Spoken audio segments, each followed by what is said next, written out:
Bueno, buen día a todos.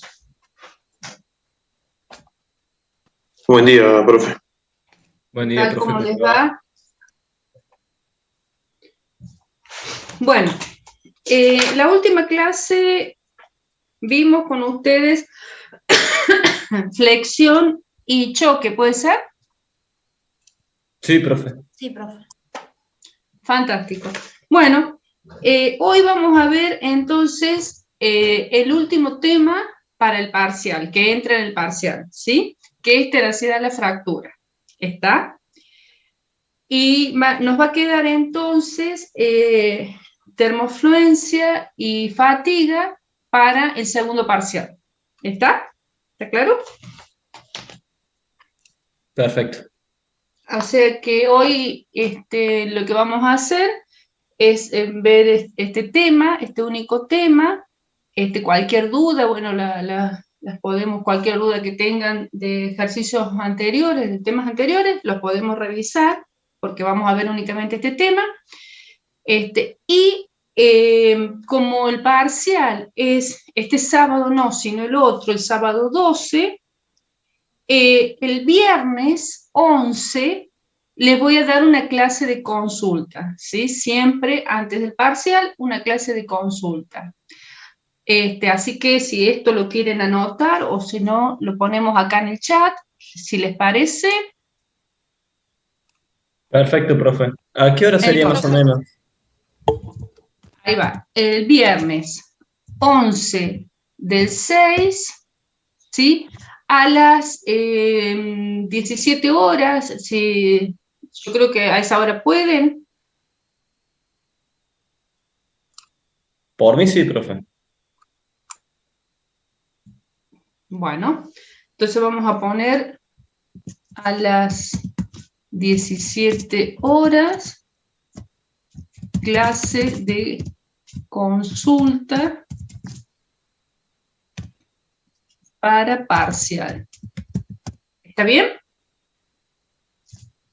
Del 12 del 6. Bueno, ahí se los puse en el chat para que lo tengan, para que todos lo puedan ver. Entonces quedamos, este viernes no, el otro viernes, antes del parcial, clase de consulta. Bueno, ¿alguna pregunta, alguna duda que tengan? Profe, algunos compañeros en el chat están comentando que no pueden ese viernes. No sé si usted me permitiría a mí o a alguno de mis compañeros grabar la clase para subir para esos chicos que no van a poder estar. La clase de consulta, digo. La clase de consulta. Sí, no hay problema, no hay problema. O sea, porque lo que pasa es que yo tengo que darle clase, como les tenemos que dar clase a todos los alumnos que van a rendir, entonces no puedo el jueves, porque el jueves doy clase a otro curso de ciencia. Así Claro, que, sí, para no empezar a complicar de yo puedo tal día, yo puedo tal otro, lo damos el día que pueda usted y la grabamos y la subimos. bueno, dale. Bueno, ¿alguna otra pregunta? Profe, ¿y el próximo martes también tendremos clase con usted? No, el próximo martes tienen el teórico. Por eso que el viernes se le da clase de consulta, ¿sí? Ahí está, gracias. ¿Alguna pregunta? Bueno, si no tienen alguna otra pregunta, alguna otra duda, vamos a empezar entonces con tenacidad a la fractura, ¿sí? Vamos ahí está, a compartir pantalla.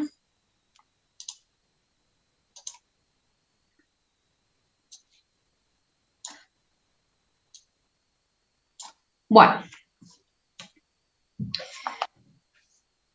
¿por qué necesitamos estudiar la tenacidad a la fractura o qué es la tenacidad a la fractura?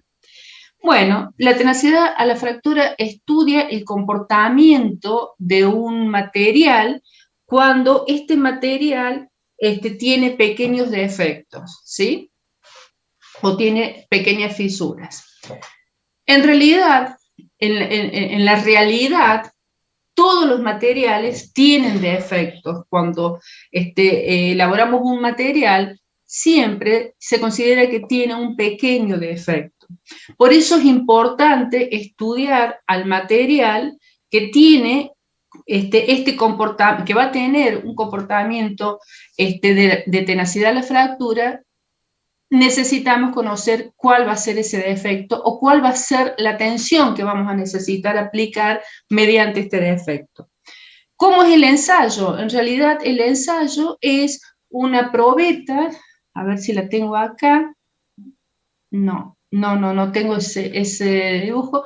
En realidad es una probeta donde se le crea un defecto y se le aplica tensión de tracción, es decir, de estiramiento, ¿sí?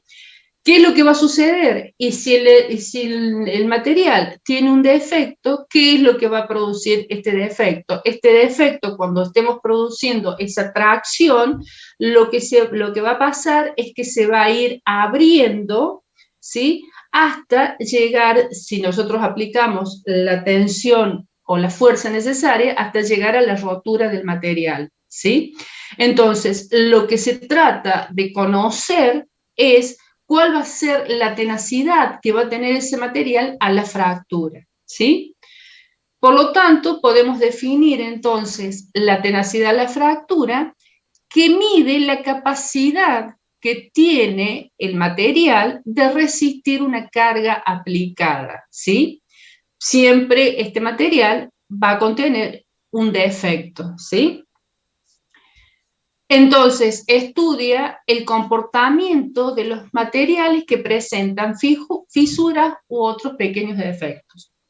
Es evidente, por supuesto, que nosotros vamos a estudiar esto, o vamos a considerar que todos los materiales tienen un defecto, cuando tengamos que aplicar a esa pieza, le tengamos que aplicar este esfuerzo de tracción que decíamos en un principio, ¿sí? ¿Dónde comienza la fractura? Decíamos que si el material tiene un defecto o una fisura o un defecto, evidentemente la concentración de tensiones se van a producir en esa fisura o en ese defecto. Por lo tanto, la fractura del material va a comenzar donde tenga esa concentración de tensiones y que sea mayor. Por ejemplo, puede ser el vértice de una grieta, ¿sí? Si nosotros, por ejemplo, vemos en este caso,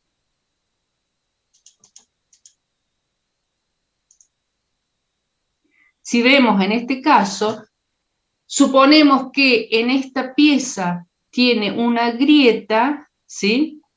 Evidentemente, si nosotros le estamos aplicando una fuerza de tracción a esta pieza, lo que vamos a ver es que en el vértice vamos a tener la concentración de tensiones y por lo tanto, si nosotros aplicamos la fuerza suficiente, esta grieta se va a ir abriendo, ¿sí? Hasta llegar a la rotura.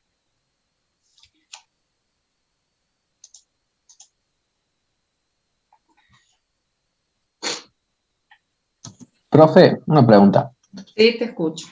Para que Sí. me quede claro, ¿sería lo mismo que se hace en el entalle, en el ensayo de choque?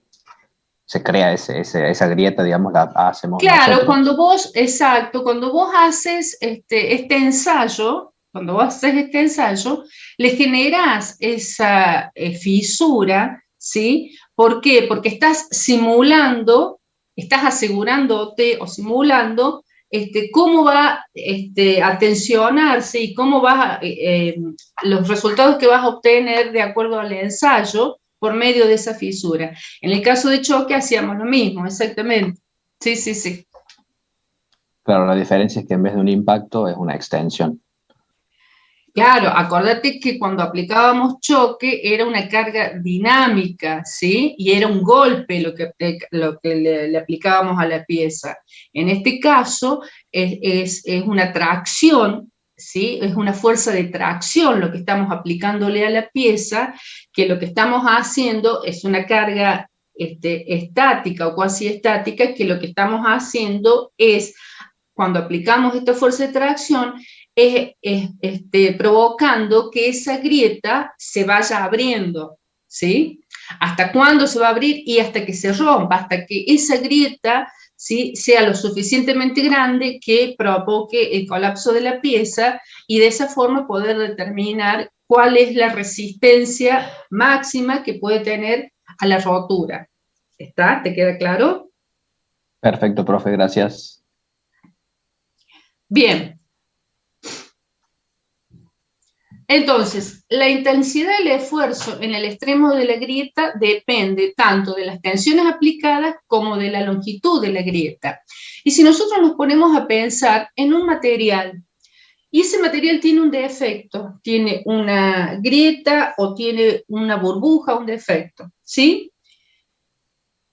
Si nosotros, si ese defecto que tiene ese material, esa probeta, ¿sí?, es lo suficientemente grande como para cuando le aplicamos una tensión, esa tensión, ese esfuerzo de tracción que le estamos provocando, logre que esa fisura se vaya abriendo, ¿sí? Por lo tanto, evidentemente, va a depender, la tenacidad de la fractura va a depender del tamaño de la grieta. Si lo pensamos de forma inversa, si esta grieta, esta fisura es lo suficientemente pequeña y nosotros le aplicamos un determinado esfuerzo, ¿sí?, lo que puede llegar a suceder es que ese esfuerzo no provoque que esa grieta sea grande y por lo tanto llegue al colapso de la pieza. Por lo tanto, para el ensayo de tenacidad de la fractura, depende tanto de la tensión que estoy aplicando como del tamaño de la grieta y también del espesor o del tamaño de la probeta o de la muestra que estoy analizando. ¿Está claro? Por eso es que dice que la intensidad del esfuerzo en el extremo de la grieta depende tanto de las tensiones que estamos aplicando como de la longitud de la grieta o del tamaño de la grieta. ¿Sí? Profe, Sí, te escucho. ¿también dependería del sentido de la tensión? Del sentido de la tensión. Acordate Claro, que lo que estamos... Claro, o sea, acordate de que si nosotros tenemos, por ejemplo, una grieta que es horizontal, como en este caso, bueno, decimos horizontal más o menos, evidentemente que si nosotros aplicamos un esfuerzo de tracción, ¿sí?, en esta grieta, lo que va a provocar que esta grieta se abra, ¿sí?, se vaya abriendo, ¿lo ves? Lo mismo si la grieta está interna, ya vamos a ver cómo es el tema de grieta interna y grieta externa. Evidentemente que si tenemos una grieta que es paralela a la fuerza que estamos aplicando, y bueno, provocará otro fenómeno, pero no me estará provocando este fenómeno de que se está abriendo, ¿sí? Si es eso lo que me estás preguntando. Claro, eso. ¿Está? Decíamos entonces, habíamos dicho que cuando teníamos una grieta, teníamos en el vértice de la grieta la concentración de tensiones, y debido a esta concentración de tensiones era que cuando nosotros aplicábamos este esfuerzo de tracción, empezaba a abrirse la grieta, ¿sí?, hasta la rotura. Entonces, podemos tener dos tipos de grieta en nuestra pieza. Podemos tener una grieta de borde, como se la llama, o una grieta en el centro de la pieza, ¿sí?, donde, bueno, podemos decir que si la grieta de borde tiene una longitud A, la grieta en el centro le podemos decir que tiene una longitud 2A, ¿sí? La distribución de las tensiones, bueno, decíamos que la mayor concentración de tensiones estaba en el vértice de la grieta. Bueno, es lo que nosotros vemos acá, ¿sí? Por lo tanto, tenemos la tensión máxima en el extremo de la grieta o en el vértice, es decir, en este punto o en este punto, ¿sí? Y luego, por supuesto, las tensiones, según la distancia de la grieta, van a ir disminuyendo, ¿sí? Por lo tanto, podemos ver que en los vértices es donde tenemos la concentración de tensiones o la mayor tensión, ¿sí? Bueno. Profe, disculpe, yo no entendí la C. ¿La podés volver a explicar, por favor? La C, mira, lo que tenés, si vos tenés en un eje Y y Z, bueno, vos tenés, por ejemplo, en esta muestra, tenés una fisura, lo vamos a poner más grande, así lo ves bien, ¿sí? Tenés una fisura, ¿sí? Si este es el eje Y, Z, X y Z, si nosotros hacemos un gráfico de tensiones versus distancia de la grieta, vamos a ver que en el extremo, fíjate, en el extremo de la grieta, ¿sí? En este extremo, o en este extremo, o en este extremo de la grieta, vamos a tener la mayor concentración de tensiones. Es lo que te habíamos dicho en un comienzo, que decíamos que en los vértices teníamos la mayor concentración de tensiones, y porque ahí teníamos esa concentración de tensiones, evidentemente cuando nosotros aplicábamos esa fuerza de tracción, lo que provocaba es que se fuera abriendo esa grieta, ¿sí? Bueno, lo que estás viendo acá es que si lo dibujás en esfuerzo versus distancia, vas a tener entonces que en el extremo de la grieta, ¿sí? Tenés la mayor concentración de tensiones o la tensión máxima, y a lo largo de la longitud de la grieta vas a tener, va a ir disminuyendo esa tensión. ¿Lo ves? Sí, profe. ¿Alguna otra pregunta? No, muchas gracias por En las aclararme. grietas internas tenemos dos vértices. ¿Cómo? No te escuché. En las grietas internas tenemos dos vértices, entonces. En las grietas internas tenemos dos vértices, ¿sí? Pero ya vamos a ver, cuando veamos la fórmula, cuándo tenemos que considerar grietas internas y cuándo tenemos que considerar grietas externas y por qué tenemos que considerar una y la otra, ¿sí? Bueno, decimos entonces que la tenacidad a la fractura en un ensayo normal de tenacidad a la fractura es igual, o sea, se la denomina como KI y es igual a I. Ustedes lo van a ver como I o como F, ¿sí? Eso depende de la bibliografía, pero significa lo mismo. Que es igual a I por la tensión por la raíz cuadrada de pi por A, siendo A la longitud de la grieta de borde o mitad de grieta interna de parte a parte. No se hagan problemas, ya lo revisamos bien ese tema. Entonces decimos que KI es el factor de intensidad del esfuerzo, ¿sí? La sigma es el esfuerzo nominal aplicado, es decir, la tensión que le estamos aplicando. A es la longitud de grieta de borde. ¿Cómo es esto de longitud de grieta de borde? Bueno, lo que nosotros veíamos acá, donde decíamos que A era la longitud de la grieta, ¿sí? Y la grieta de borde sería en este caso, ¿sí? Dice longitud de la grieta de borde o mitad de una grieta interna de parte a parte. Si nosotros tenemos que esta es una grieta interna, es la mitad de esta grieta interna, ¿sí? Por lo tanto, si nosotros vemos la fórmula dice que la tenacidad de la fractura es igual a I por F, por la tensión, por la raíz cuadrada de pi por A, donde A va a depender si la grieta es externa o si la grieta es interna. tengo que tener ese cuidado, y tengo que tener ese cuidado cuando hago los ejercicios, porque la grieta externa, ¿sí? El valor de A, es el que tengo acá. Pero en la grieta interna, el valor de A es la mitad. Es decir, que si esa grieta vale 2A, en la fórmula tengo que poner la mitad, que es A. ¿Lo ven? Sí, profesor, perfecto. Bueno, I o F, como lo quieran llamar, es el factor geométrico relacionado con la probeta y el defecto, ¿sí?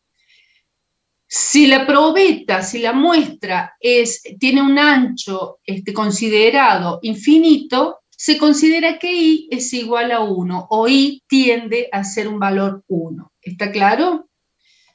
Bien.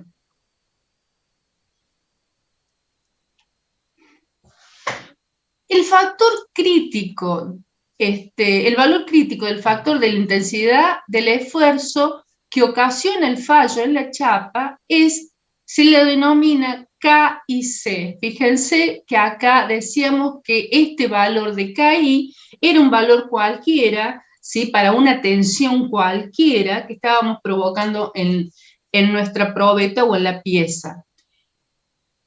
Si nosotros queremos ver cuál es la tensión que ocasiona el fallo de la pieza para la fisura que nosotros tenemos, ¿sí? Ese valor se le llama factor de intensidad, ¿sí? Que es la tenacidad a la fractura. Y lo van a ver como el K y C, ¿sí? Donde I es lo mismo que habíamos visto recién, que era un factor geométrico que estaba relacionado con el defecto y con la probeta, ¿sí? La tensión es la tensión, guarda, esto no es tensión de fluencia, ¿sí? No se confundan con lo que vimos en tracción, que el sigma F era tensión de fluencia. En este caso es tensión de fractura o de rotura, ¿sí? Es decir, es la tensión que provoca la rotura del material. Y bueno, y de vuelta decimos que A es la longitud de la grieta para una grieta de borde o la mitad para una grieta interna. Si yo tuviera que, y esto es para que a ustedes les quede claro, no sé si ven el pizarrón. Sí, profe. Sí, profe. Volvemos a esto. Si yo tengo, por ejemplo, decíamos que teníamos, lo voy a hacer bien grande para que ustedes vean bien grande.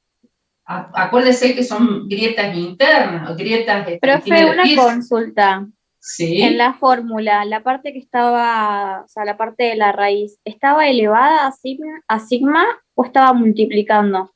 No, Porque estaba multiplicando, pero ahora lo vemos, Dale, gracias. Decíamos entonces que K y C es igual a F o a I, como ustedes lo quieran llamar, ¿sí? Por el sigma de fractura o de rotura por la raíz cuadrada de pi por A, ¿sí?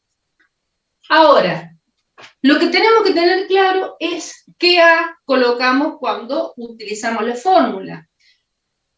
Si nosotros decíamos que A, por lo que dice la fórmula, tiene el valor de A cuando es una grieta externa y tiene el valor de la mitad cuando es una grieta interna, entonces, si yo digo que,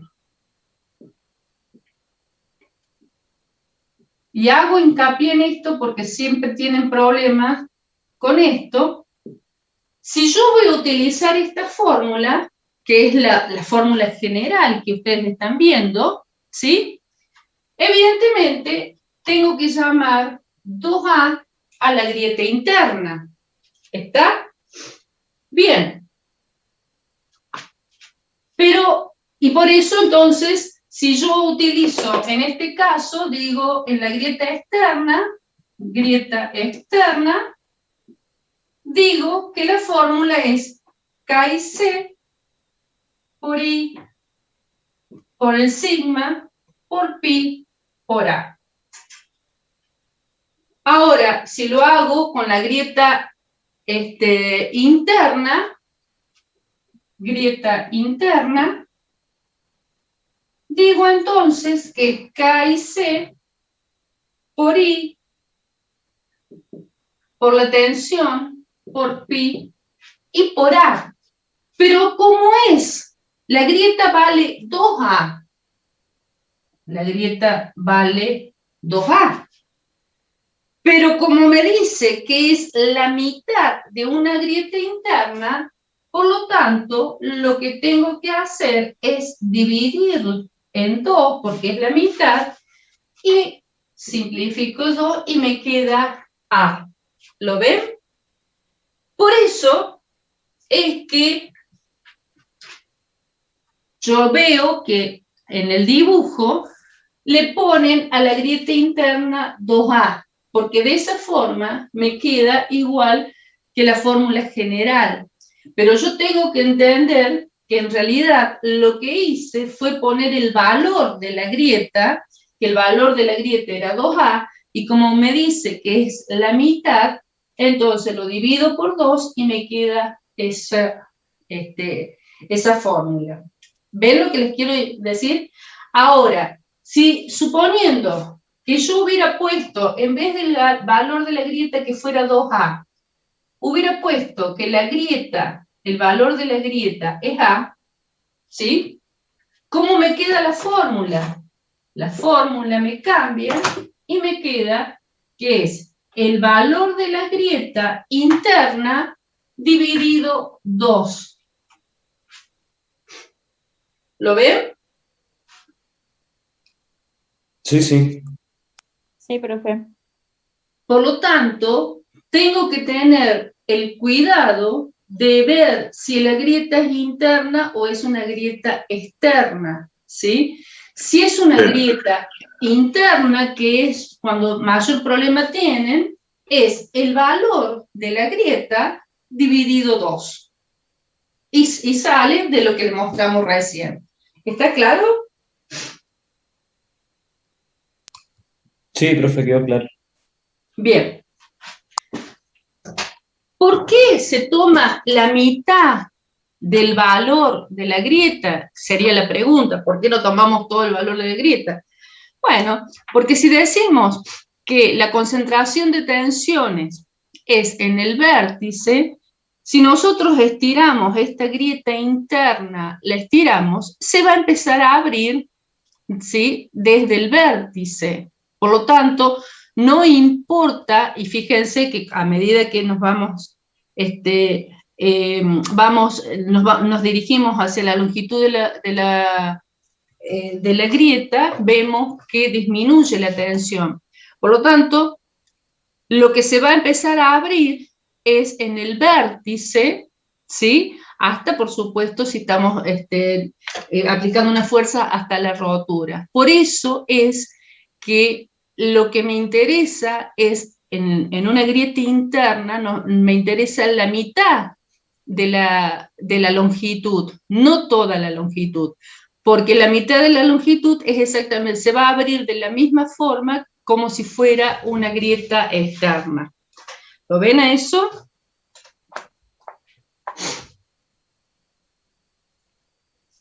Sí, profe, se entiende muy claro. Bien. Bueno, volvemos de nuevo, que en esta, ¿no? Acá volvemos de nuevo, que I dependía de la geometría y dependía también de la longitud de la probeta, y bueno, por supuesto, el sigma de rotura. ¿En qué unidades se mide la tenacidad de la fractura? Bueno, acuérdense que nosotros podíamos utilizarlo en megapascales, ¿sí? Raíz cuadrada, y guarda con esto, raíz cuadrada de metros, ¿sí? Guarda con esto, porque estas unidades son cuando ustedes utilizan después, cuando hacen los ejercicios, tienen que tener esa consideración, que si nosotros estamos sacando la longitud de una grieta, esa longitud, si hemos utilizado las unidades nuestras, esa longitud va a estar en metros, ¿sí? Si la voy a usar en las unidades anglosajonas, bueno, va a estar en KSI por raíz cuadrada de pulgadas, ¿sí? Pero tengo que acordarme siempre, en el caso de pulgadas no va a haber problemas, pero en el caso de, si quiero comparar, ¿sí? Tengo que acordarme de que de esta fórmula la fisura está en metros, ¿sí? Por lo tanto, después tendré que pasarla a centímetros, a milímetros, de acuerdo a lo que me pida el ejercicio. ¿Está claro eso? Bien. Sí, profe, quedó claro. La tenacidad a la fractura depende del espesor de la probeta, que a medida que aumenta el espesor, disminuye la tenacidad, ¿sí? Bueno, y volvemos a lo mismo. Si tenemos un defecto, que es un defecto que tiene un determinado tamaño, y tenemos que la probeta, a su vez, tiene otro determinado tamaño, evidentemente, si nosotros aplicamos una carga, ¿sí? Una tensión a esa probeta, le va a provocar a la fisura que se abra, ¿sí? Que empiece a abrirse o que no, ¿sí? Esto va a depender del tamaño de la fisura y del tamaño de la probeta. Está claro esto, ¿no? Entonces, a medida que aumenta el espesor de la probeta, esa fisura va quedando más pequeña en relación al espesor. La fisura no va a cambiar su tamaño, pero si nosotros agrandamos el espesor de la probeta, esa fisura va a quedar, va a tener menos importancia. ¿Está claro lo que digo? Por lo tanto, si esto sucede, si nosotros aumentamos el espesor, disminuye la tenacidad a la fractura, ¿sí? Quiere decir que va a tener menos probabilidades de que se rompa el material. ¿Hasta dónde va a llegar esto? Y hasta un valor que se llama constante, ¿sí? Que es en la tenacidad a la fractura de deformación plana. Y lo vemos acá, podemos ver, ¿sí? Donde tenemos en este eje la tenacidad a la fractura y en este eje el espesor de la probeta, ¿sí? Entonces, a medida que aumenta el espesor, fíjense, a medida que voy aumentando el espesor, la tenacidad a la fractura va disminuyendo hasta esto que llamamos tenacidad a la fractura de deformación plana. Bueno, para que esto se produzca, para que la tenacidad de la fractura de deformación plana se produzca, tiene que tener la condición que durante el ensayo no se produzcan deformaciones por tensión en dirección de la muestra, ¿sí?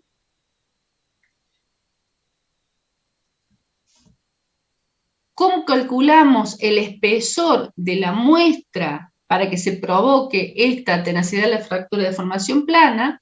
Bueno, es igual, lo llamamos B al espesor, que es igual a 2,5 por, 2,5 por, y entre paréntesis, esto es K y C, que es la tenacidad de la fractura, sobre la tensión de rotura al cuadrado, ¿sí? Esto está todo al cuadrado. Sí, recién preguntaba un alumno algo. ¿Cómo sería la condición que mencionó recién? No, la de la tensión, que la tensión no se dé en la dirección de la muestra. Algo así creo que era. Que la deformación no se produzca o sea, que lo que vos estás provocando, ¿sí? Lo que te está diciendo es que lo que vos estás provocando es una tensión que sea perpendicular a la muestra, que es lo que veíamos acá. ¿Sí? que es lo que veíamos acá. O sea, que para que se produzca la tenacidad de la fractura de formación plana, que la tensión tiene que ser como la que estamos provocando acá, y que no tiene que ser en dirección de la muesca. ¿Sí? ¿Cuál sería la dirección de la muesca? Esta. ¿Lo ves? Sí, listo, gracias. Bien. Decíamos, habíamos visto entonces que a medida que el tamaño de la fisura iba, no el tamaño de la fisura, sino el espesor de la muestra se iba agrandando de acuerdo a la fisura que teníamos, esa tenacidad de la fractura disminuía hasta llegar a la de deformación plana. Bien. Los valores de resistencia a la fractura de los materiales evidentemente son útiles en diseño mecánico. Recordemos que consideramos que todos los materiales tienen defectos, por lo tanto, tenemos que saber cómo son esos defectos, el tamaño de esos defectos, para conocer qué tensión le podemos provocar a ese material. ¿Está? Bueno, decíamos entonces que sobre todo cuando se trabaja con materiales de tenacidad o ductilidad limitada, como son las aleaciones de aluminio de alta resistencia, el acero y las aleaciones de titanio. Es decir, los materiales frágiles tienen menor tenacidad a la fractura, ¿sí?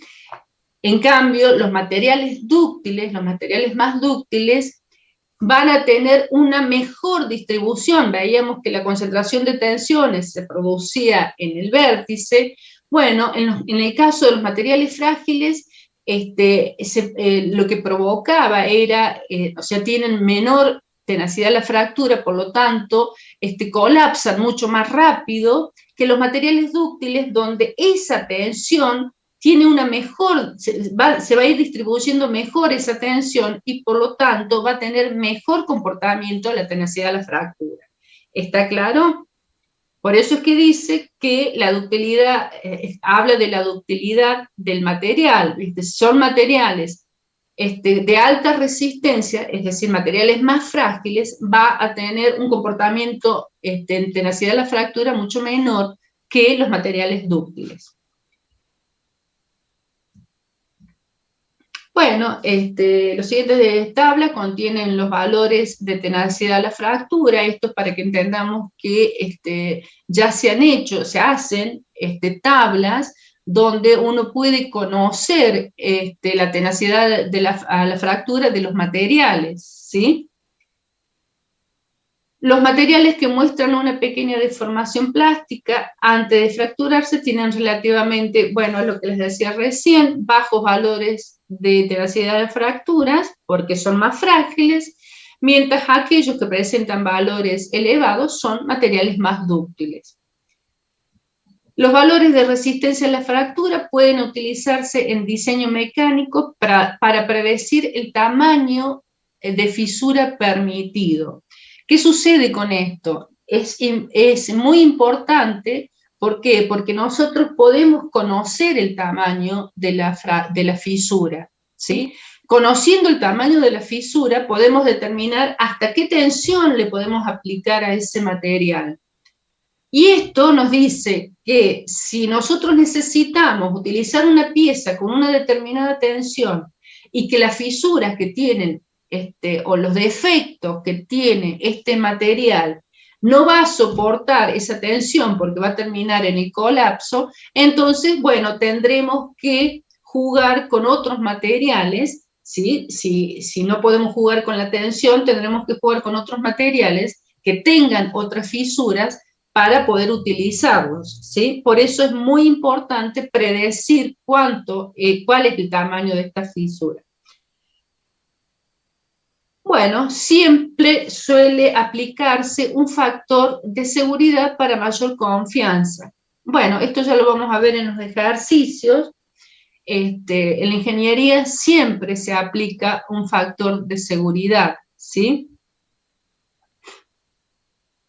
Esta era la tabla que decíamos recién, para que ustedes vean que estos valores ya se conocen, ¿sí? Donde, bueno, podemos de acuerdo a los diferentes materiales, en este caso son aleaciones de aluminio, titanio o aceros aliados, ¿sí? Vamos a obtener entonces cuál es la tenacidad a la fractura. En este caso es en megapascales por raíz cuadrada de metro, o en KSI por raíz cuadrada de pulgadas, ¿sí?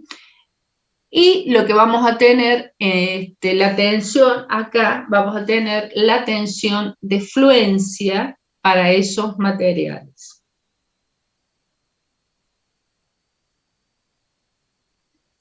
Finalmente, entonces, vemos cuál es la importancia de la mecánica a la fractura. Bueno, después de lo que hemos visto, podemos decir, sí, es muy importante conocer cuál es la tenacidad a la fractura de un material, ¿sí?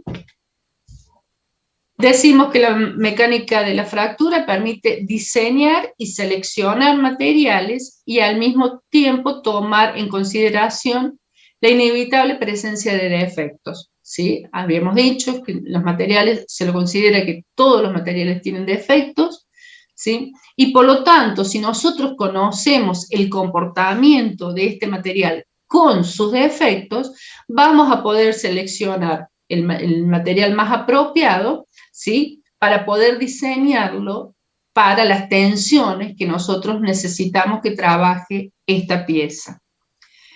Se deben considerar tres variables: la propiedad del material, ¿sí? Es decir, conocer su tenacidad a la fractura, el esfuerzo que va a resistir el material y, por supuesto, el tamaño del defecto.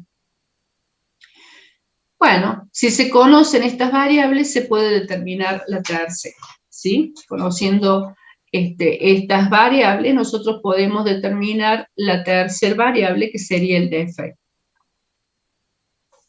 La selección de un material. Si se conoce el tamaño máximo de la fisura, ¿sí? De los defectos, y por supuesto la magnitud del esfuerzo aplicado, se puede seleccionar un material que tenga una tenacidad a la fractura lo suficientemente grande para que impida que el defecto crezca, ¿sí?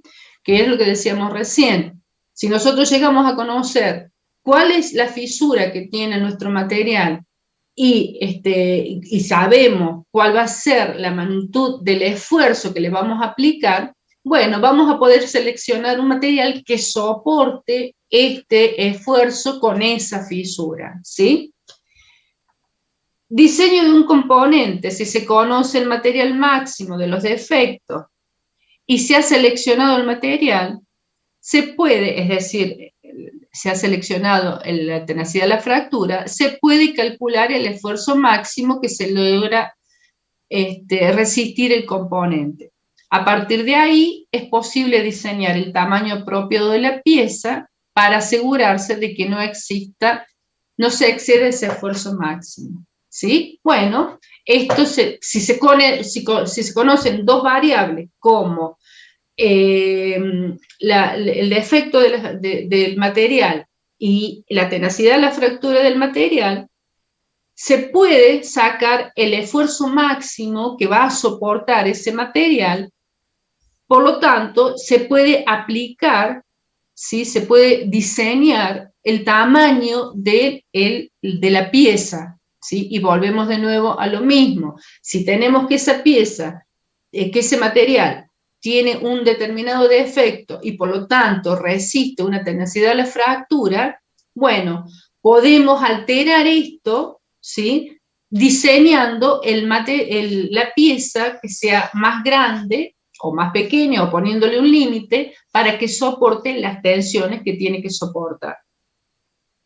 ¿Está claro? Y por último, el diseño de un método de manufactura o de ensayo. Si el material ha sido seleccionado, ¿sí? Es decir, no podemos cambiarlo, se conoce el esfuerzo aplicado y está determinado el tamaño del componente, es decir, tenemos como límite, tenemos el material ya está seleccionado, no lo podemos cambiar. El esfuerzo aplicado es el esfuerzo que va a soportar la pieza, ¿sí? Y está determinado ya el tamaño que va a tener la pieza, el tamaño del componente. Se puede calcular el tamaño máximo permisible de los defectos. Una técnica de ensayo no destructivo que detecte cualquier defecto mayor a este tamaño crítico puede ayudar a asegurar de que la pieza funcionará con seguridad.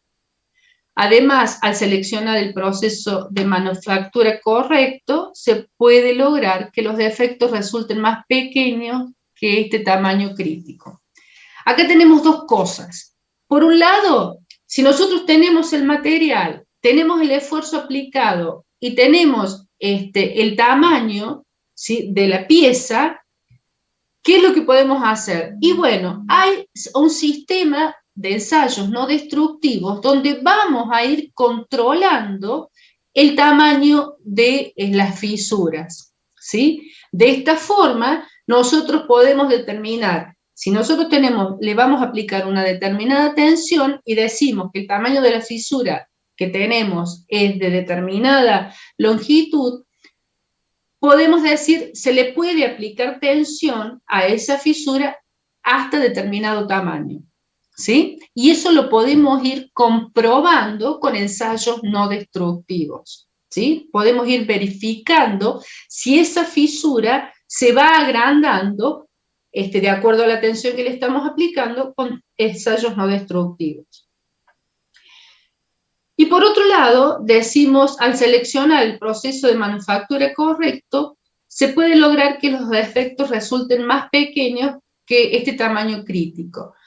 Bueno, evidentemente se puede alterar, y esto ustedes lo van a ver o lo están viendo en el teórico, se puede alterar o se puede tratar de conseguir que el tamaño de fisuras que tengamos dentro de nuestro material sea el mínimo. ¿Y cómo logramos esto? Y bueno, con un tratamiento determinado que se le hace a los materiales para que, vuelvo a repetir, los materiales van a seguir teniendo fisuras, pero tratar de lograr que las fisuras sean lo más pequeñas posible.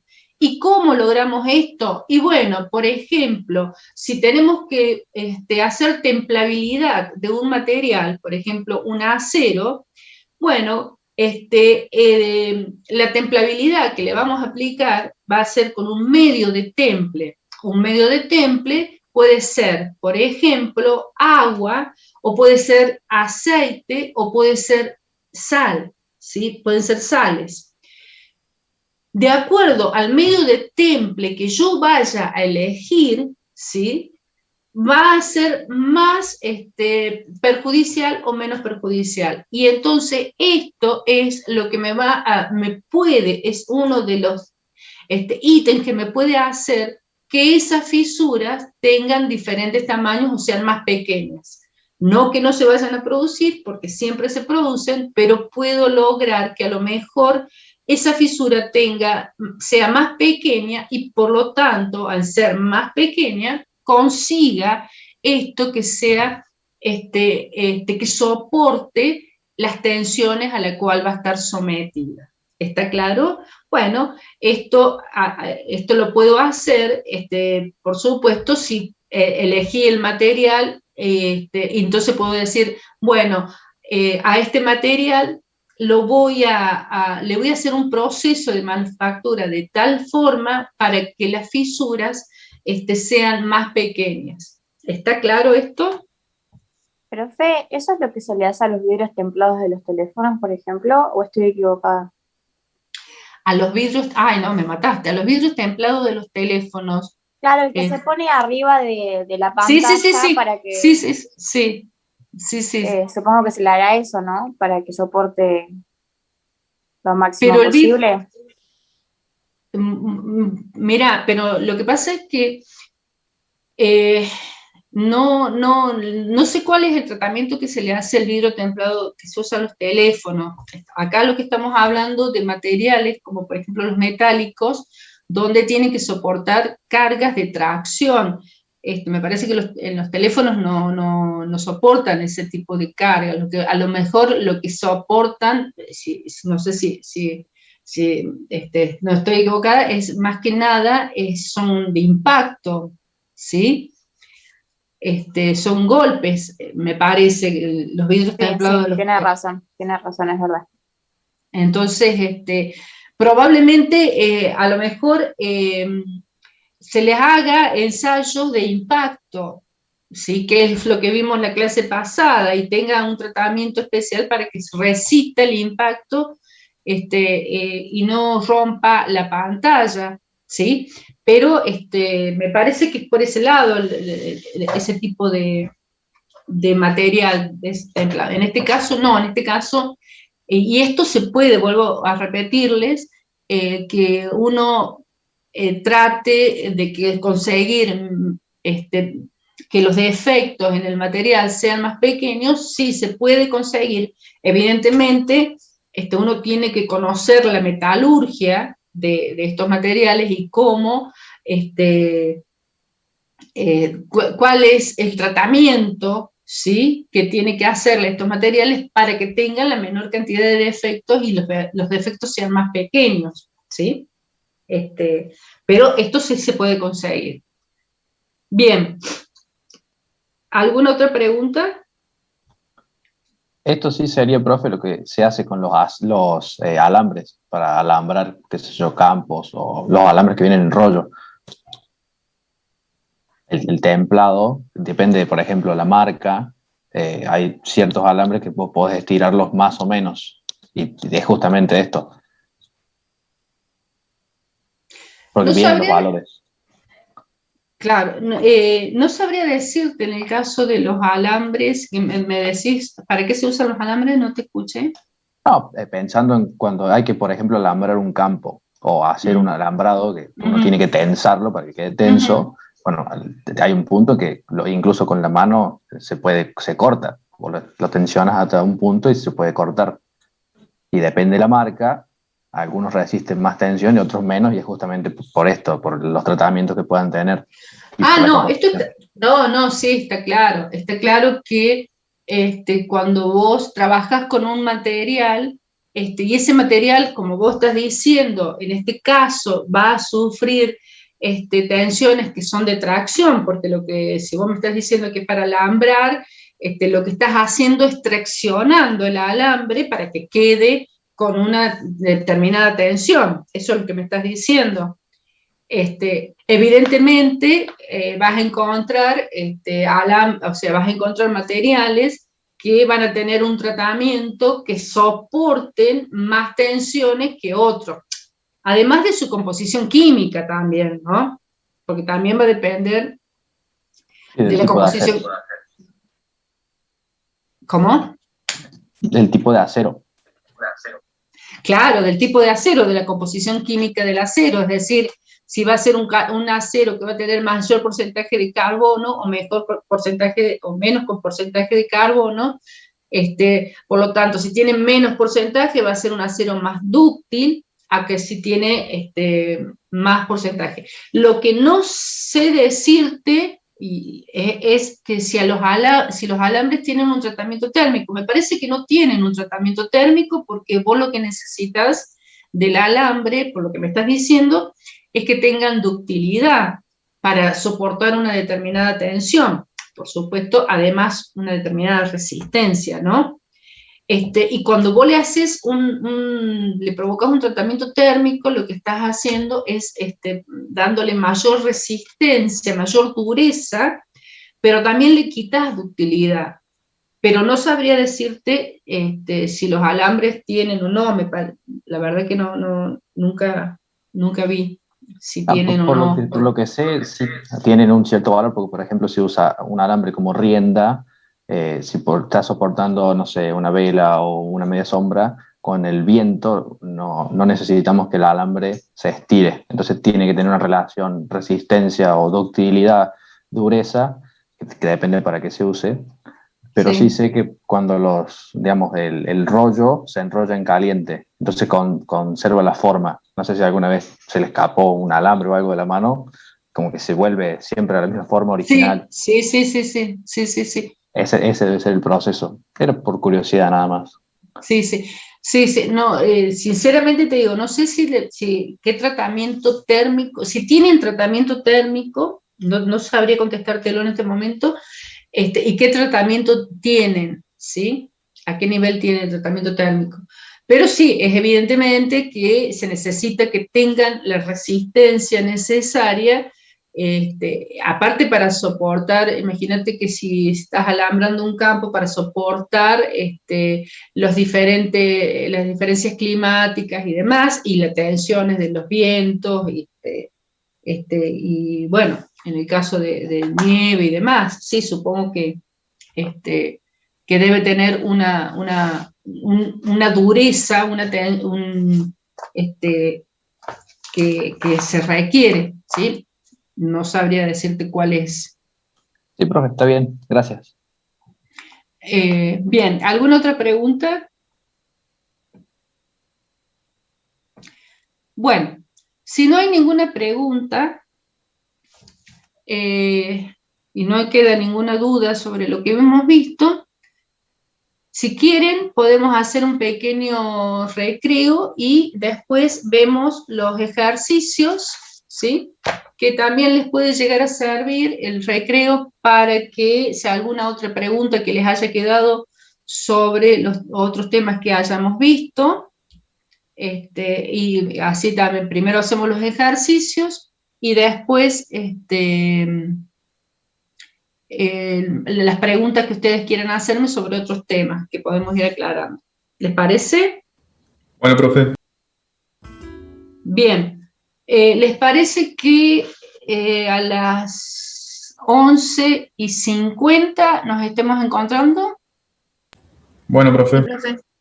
No lo que les pido es que no se desconecten, queden conectados, por supuesto sin la cámara, sin el micrófono, así después cuando volvemos ya no tenemos que volver a esperar a que se conecten todos. ¿Está?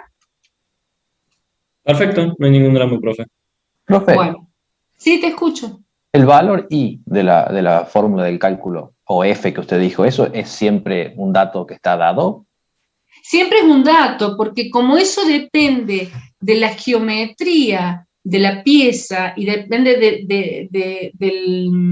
de la longitud o de la fisura, es un dato. Lo que vos tenés que saber que a medida que volvemos a lo mismo, a medida que vas agrandando el tamaño de la pieza, ese I o ese F, como lo quieran llamar, tiende a 1, ¿sí?